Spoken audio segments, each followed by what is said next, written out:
Bismillahirrahmanirrahim. Assalamu alaikum dear students. Hopefully you are fine. Let's start our today's social studies lesson. Students, today we will do page number 52 of lesson 6 chapter 1, and today we will do question A and B of the work page. So let's start.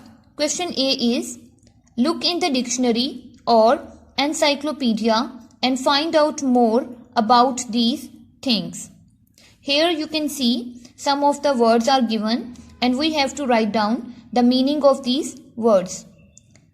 And as you can see here, the space is very congested. So for your convenience, I have written it separately for you. The first word is reservoir, a large natural or artificial lake used as a source of water. So what is a reservoir?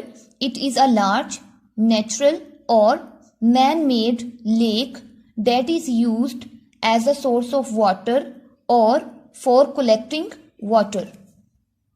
The second one is glacier, a river of ice. We can also say that glaciers are the moving masses of ice. Here you can see the picture of a glacier. These are the glaciers. When the snow accumulate in a place, then they form the glaciers. There are many glaciers in Pakistan like Hasper, Biafu. Third one is dam, structure built across a river for storage of water. We have already read about a dam in the chapter in detail.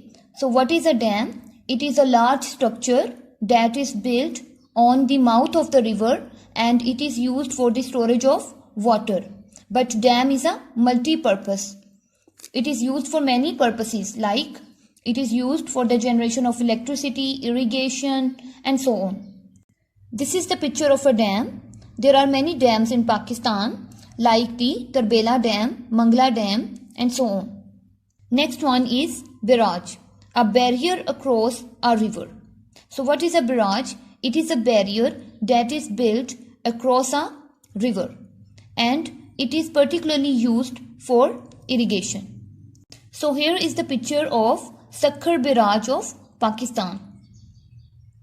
Next one is resource, a supply of material. A resource is a supply of material. Some of the examples of resource are, for example, mineral resources, agricultural resources, natural resources. These are all the supply of materials. Next one is canal, artificial waterways to supply water. So canals are the artificial waterways that are used to supply water to the fields. Here is the picture of a canal and you can see that this is a waterway that is used for supplying water to the fields. Seventh one is hydroelectricity, electricity generated from water. So what is hydroelectricity? It is an electricity that is generated from water, as hydro mean water.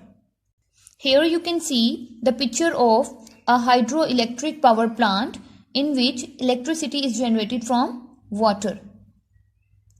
Next one is turbine, a wheel-like machine for producing continuous power. So what is turbine? Turbine is a wheel-like machine that produces continuous power. So here is the picture of a turbine. It looks like a wheel and it produces power to run the dynamo or generator. Last one is generator, a machine that produces or creates something. So what is a generator? Generator is a machine that produces or creates something. So here is the picture of a generator. It is also called a dynamo and it produces electricity.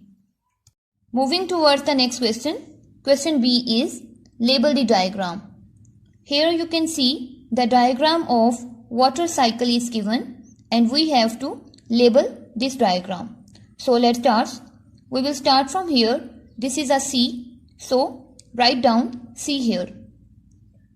When due to the heat of the sun, the sea water heated up, then it starts evaporating and convert into a gas. This gas is called water vapor. Write down water vapor here. When these water vapor move upward, then due to cold temperature, these water vapors again convert into tiny drops of water. And these tiny drops of water, when grouped together, they form rain clouds. These are rain clouds. Write down rain clouds here. When these rain clouds filled with moisture or water, then they shed this moisture in the form of rain and in colder areas in the form of snow. Write down rain here and snow in this blank.